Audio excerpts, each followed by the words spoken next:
Hello, everyone. I'm Lisa Jones. I'm founder and managing partner of the Resilience Think Tank. And today I have an exciting interview for you. Today I'm joined by Melissa Muñiz, who is a Resilience Think Tank member, by the way. But Yes. also recently, she was just the MC at the DRJ Fall, which is very exciting. But before we jump into all that, and we're going to talk about her experience, some things that she learned, all different things. And between the two of us, we'll probably go on tangents because we love to talk to each other. So just bear with us. Before we even begin, Melissa, would you like to just introduce yourself to our audience? Absolutely. So I have been in the resilience field now for almost 20 years. That is so hard to think about. Where did all those years go? And I have worked in business continuity, a little bit of crisis management and risk management, but most of my career has been focused on disaster recovery. I started out in technology, really thought that I would continue in technology. And then, like most of us with this level of tenure, we kind of fell into this role. Someone needed to do DR and they tapped me on the shoulder and I got to do that. And I realized how much I loved it. And so many of us, I've heard us say this, but I love what we do because we get to learn a little bit about everything. My goodness, yeah. And no, no shade to anyone who loves to be a SME in that in one particular field, and I think that that's great. But my attention span appreciates getting to just jump between lots of different groups and people and personalities. And so I've loved that about our industry. I tell you, the thing about our industry, you learn something new every day. Even when you think you know, you don't know. And you're like, Right? no, you uncover stuff and you be like, maybe I should cover that back up, but I digress. Fair enough. Fair enough. So you just came off of hosting DRJ Fall 2024. Um, me and you are actually in a very exclusive list because we're one of the few people that actually have done it. And I know my experience is probably different from your experience. I also know we probably have some things in common. But first of all, let's start by saying, how did you get this opportunity to host DRJ Fall? Okay, so I've got a long answer and a short answer. Give it all. So, Hit me with it. okay.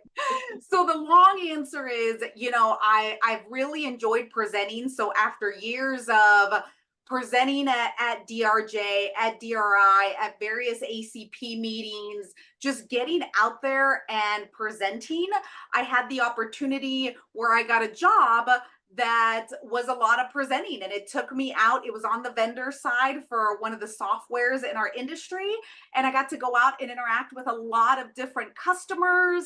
I got to go out and interact with a lot of different ACP groups. We used to do regional user groups. So continued that level of presenting and interacting with folks. But the short answer is you, Lisa, as you know. So you were one of those customers that I got to meet during that time, which I remember when my coworker was going to introduce me, and he's like, "You've got to meet Lisa. You will love her. She will love you. I cannot wait to connect you two." And sure enough, it was a great connection from the start.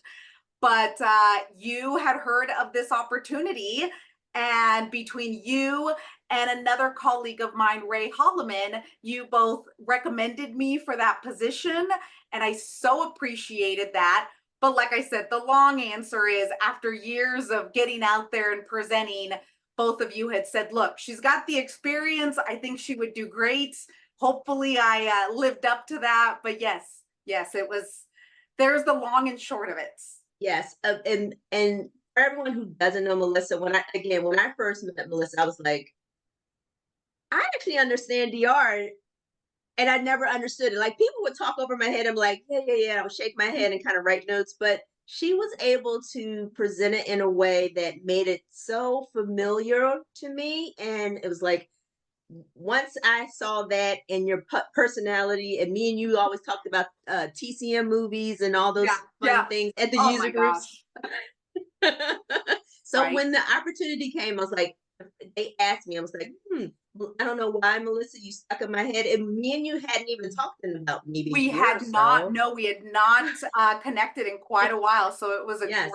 a great recommendation. Much Yes, appreciated. yes. So I am so happy that you were able to do it, and I'm curious to see. I've saw some of the videos, but I'm curious to hear your experience. So tell me, how did you prepare for this event? Because I don't know if people understand or see this different. It's very different than just public speaking and doing presentations.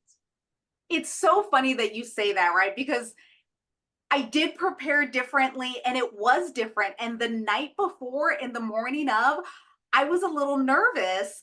And my husband's like, why are you nervous? You've done all these presentations, you've done all this. And I said, Matthew, I can't quite explain it, but it's just different. It's just different. And in a lot of ways, right, it's easier. I'm doing the introductions, then I'm not even doing the presenting, but you know that you're also there to keep that mood up, to Yep. keep those transitions going. You're in charge of that. When I Yeah. was planning my wedding, everyone told me, right, that DJ is so important because they're the MC of your wedding. They're keeping that energy going. They're making sure that they're keeping a vibe for everything. So I took that to heart and I thought, yes, I'm just doing introductions, but I'm also making sure that all those transitions happen and I'm keeping the vibe up and early in the morning when everyone hasn't had their coffee or when I'm standing between them and the next coffee break or lunch, like Or lunch. you want to get that information out, but you also know they want you to get off the stage. Yes, because you have two things to do. You have to make sure you get the information out because our boss at the time is Bob and Leslie, who we love. Oh my They gosh, want to yes. keep us on track, and they have certain amount of information that you have to get out. You want to make sure the people that, like you said, 8 o'clock in the morning, if they just finished their coffee, they're good. And hope that they're listening. And then you got to get them on the way to make sure it's a smooth transition as well as get to lunch. Because once Yeah. lunch is there, then you know you're set. Then you're good, right? Then I can calm down a little bit. Yes. So what are some of the things that you did or strategies on being on stage that you use to kind of make sure that people were engaged? Yes. So I thought about what that intro was going to be, that first kicking off. I really wanted to start that with a lot of energy. So I wanted to make sure I kept reminding myself, keep it upbeat, keep it super exciting. Now, if you recall, this was a new venue for us. Yes. Yes. And as soon as I get in, I am getting messages from Bob and Leslie that say, it's a little disjointed. We know that people are going to be upset from all the walking. So I need to get that out there, that message out there and acknowledge it. Also, make sure that they know next year it's not going to be that disjointed. So please come back. But so that's how I had to kick it off of I'm trying to keep it upbeat by also saying, I know you just walked a ton to get over here, and then you're going to walk all the way back when you go to breakouts and you're not super happy about it. But just try to keep those messages upbeat. I did try and engage with the audience. I asked them a couple questions. I asked about early on, I asked, right in that first like beginning announcements, I asked for everyone who was presenting to raise their hands. And then I asked for everyone that was presenting for their first time to keep their hands raised.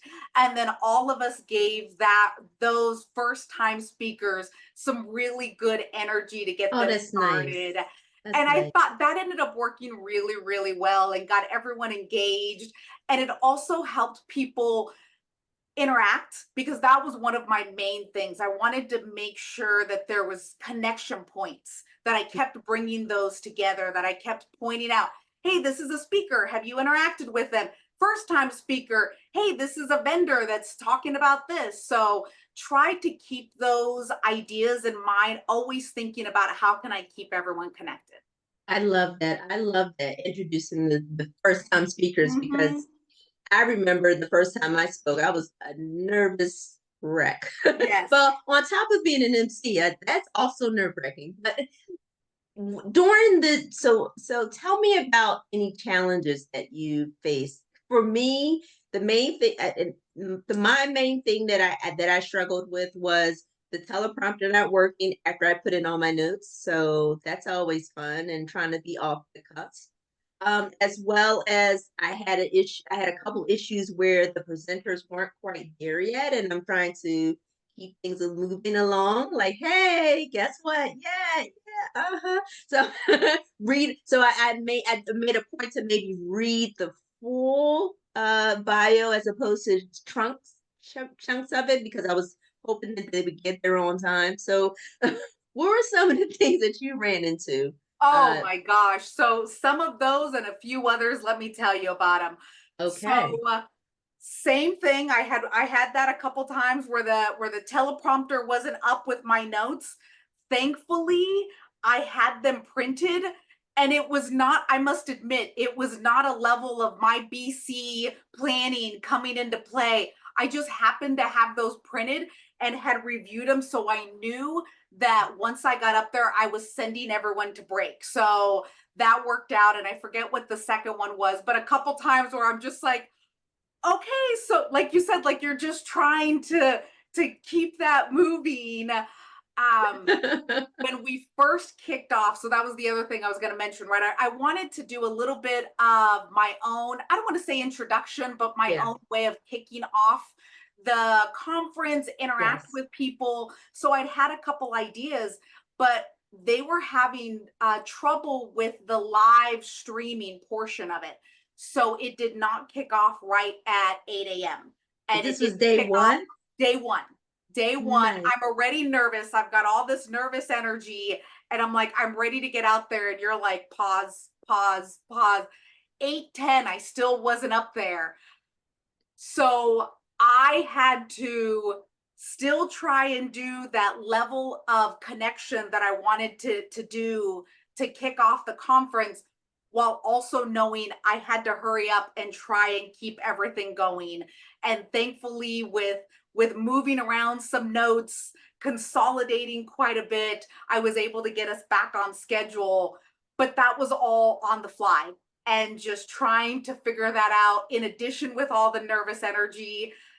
That first day I was a nervous wreck, and it took me a bit to calm down afterwards. I had to relax after, remind myself, you're done, you're good. Now the second day, great. It was a piece of cake. You just had to get through that first day jitters. Yes. Another thing I wanted to mention, as we had said, you were the past MC, and you had given me some wonderful tips about, how to make sure your hair's not going to mess up with your microphone, not to what am I thinking of? Jewelry. Jewelry that's going to jingle. Yes. Yes, exactly.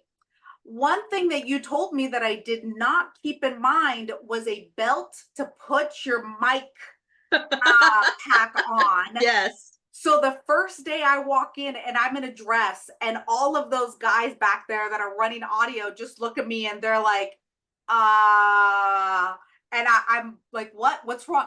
So do you have a belt? I'm like, no. So we had to figure out what to do with my mic pack. And I really, the next day I walked in, and to just keep the jokes going, I was like, hey, everyone, I'm wearing pants today.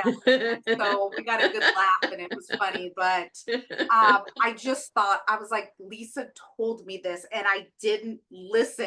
I wanted to wear this dress so badly, I completely forgot. It's okay. I know that first day after I was done, I felt like I just needed to lay down. It was so much energy, Yes. and Yeah, and like you said, once you got through, you was like, this is nothing. I'm fine.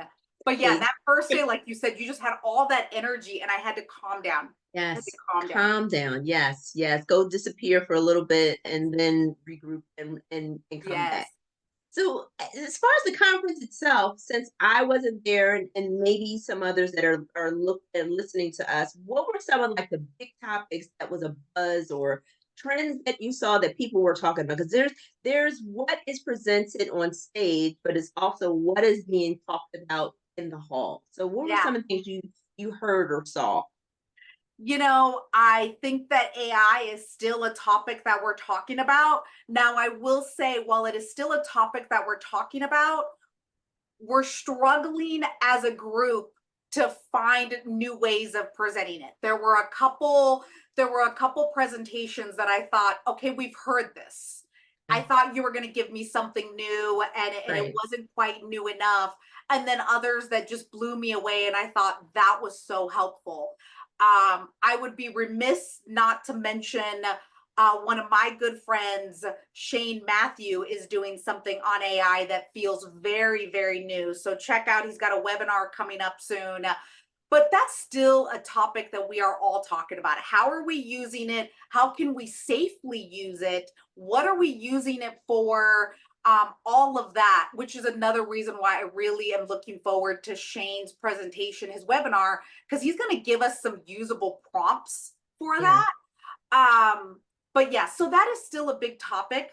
One of them that I really loved going to, so as I mentioned, my good friend and colleague Ray Holloman, he had one about RTOs. And is it time to have more than one RTO? So I Okay. knew he was going to be talking about this. Okay. We didn't, I said, I'm going to wait to see your presentation, Ray, but I don't know where you're going with this, and we've already discussed this, right? We've done as a t as a as an industry, Yes. done all hazards approach, because if we Yes. start going down avenues where we plan for this or that or the other, we're going to drive ourselves crazy. So I just kept telling him, I can't wait to see it, I can't wait to see it, and I can't wait to debate this with you. Watch the presentation. I thought it was fantastic. His point was with cyber attacks, Mm, because of the amount of time that we have to take to get to let the cyber team really investigate it all, to right. make sure that it's safe, to make sure, when are we recovering from, we're really not meeting our RTOs. And I just thought that was such a fantastic topic. We talked about it that night. I heard a couple other people discussing it, debating it. So that was one of the great presentations that I saw.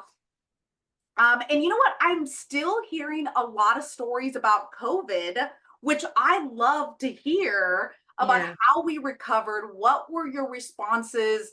Um, were you involved or were you not involved? Did the Mm, company remember that you existed? Did they call upon you? And I heard some great stories going both ways, some that, yeah, I made sure that I was out there. They called on me and I had the opportunity to present all of my work. And then some others where no, they didn't call on me. So my takeaway was making sure that I need to make them more aware about this work that I'm doing. So some great conversations still happening past COVID, which I found was super interesting.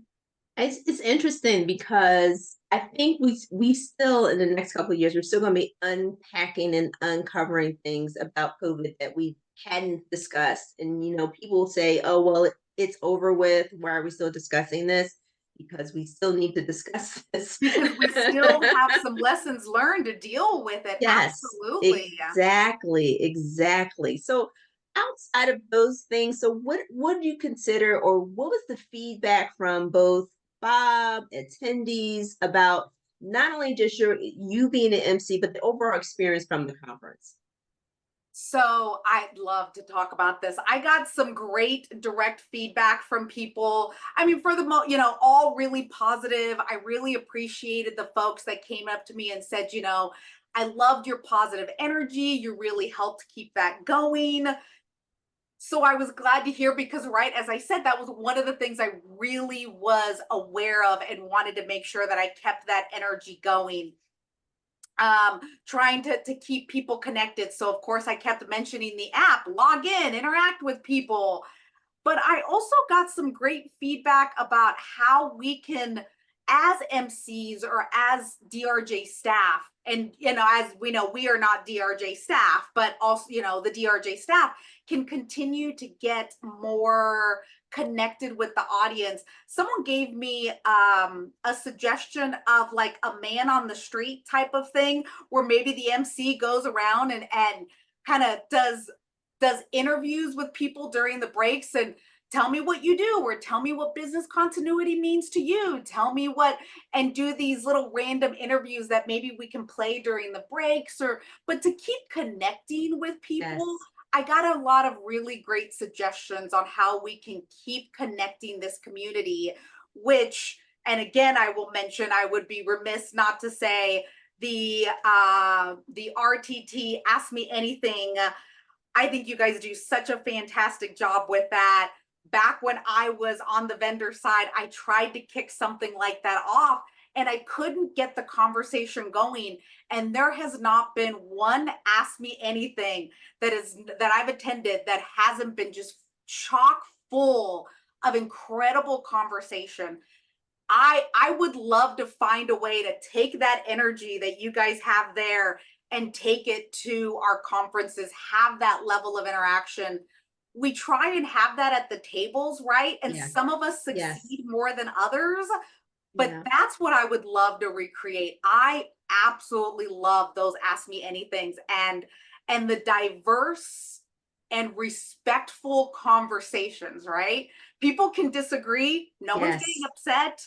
Yes. Um, they're such varied backgrounds and varied, someone looking at it from a DR lens versus a risk lens versus a vendor lens versus, and they've just been great. So I got a lot of feedback, a lot of ideas, I should say, on how we might continue to bring that level of energy to the conference. Nice. So I'm sure we'll be talking about this at the next advisory board meeting, as well as, I don't know, maybe you or me, maybe. We'll see how it shakes out for being MC. But no, I love that idea. I also love the idea of, even before the conference, you were trying to get people to at least tweet and Oh, that's do right. LinkedIn. You Yeah. try to say, how did you get there? Show me a picture on your Yes. travels. So I love that. And I think the more that we can do that to show, because just think about our industry just in general. We are a community. We're such a small niche group I that, agree. and how do we stay connected and how can we keep the conversations going? Anything that we can do to do that just empowers and adds more value to our industry. So I love that, and I definitely love that idea that you Yeah. did. So you were bringing all the things. I see. This is why I knew you'd be good at this. This is why. So people need to listen to me sometimes. There you go. There you go. You're full of good ideas. So as we close, are there any other things you want to discuss, or overall, what was your thoughts about just being an MC conference? Is it something you think you would want to do again? Hint, hint, Bob, hit the chick. Yeah. But I am definitely interested in doing that again. I really enjoyed that. I personally, I love to host. And so it kind of felt like that. Like I felt this personal responsibility to be at the events and continue to connect people. Um, our keynote speaker talked about that and what was, I'm gonna completely, butcher this, I'm sure, but the question being like, what's something that you can do for others that doesn't cost anything, that doesn't, and so she had mentioned, for me, I'm a really good listener. So I love, my friends know that they can come to me, I will listen and I will provide them feedback if they want it. If not, I'm just here to listen. And so mine was, I love to connect people. So Lisa's in this industry. I'm going to find someone, someone wants to talk to someone. I'm like, oh, you know what? You need to talk to Lisa. You're trying to talk about DR. Let me connect you with Ray.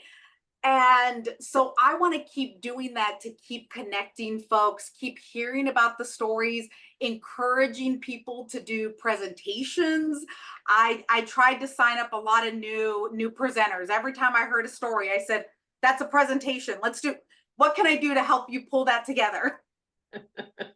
Oh my goodness. And I do the same thing. So this is why we are symbiotic in that Yes. sense. So Melissa, I appreciate this conversation. This has been wonderful. How can people get in touch with you? On LinkedIn, email? How would you want people to connect? I am very, very active on LinkedIn. So just find me there, message me, connect with me. If you need to further connect there, if we need to share emails, that'll be a good place to start, and then we'll go from there. Nice. And Yeah. if you're interested, for people who are interested, who didn't attend DRJ Fall or Spring for that matter, check out the YouTube's videos. They're all live, and I think we can probably link it. We'll link it with this video. Also, if you're interested in attending DRJ, call for papers are now. Call for Yeah. papers are now. I think you had to October 11th. So if you haven't done that, think about presenting. Think about, even if it's your first time, maybe find someone to present with you. That's always fun.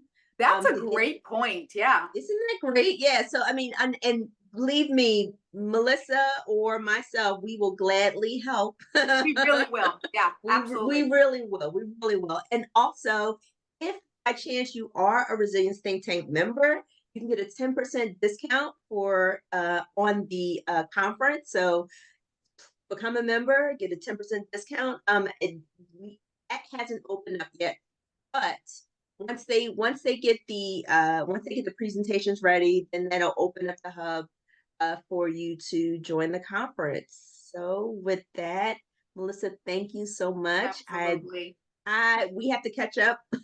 Yes, And to our RTT community, continue to help us as we shape the future of resilience. absolutely.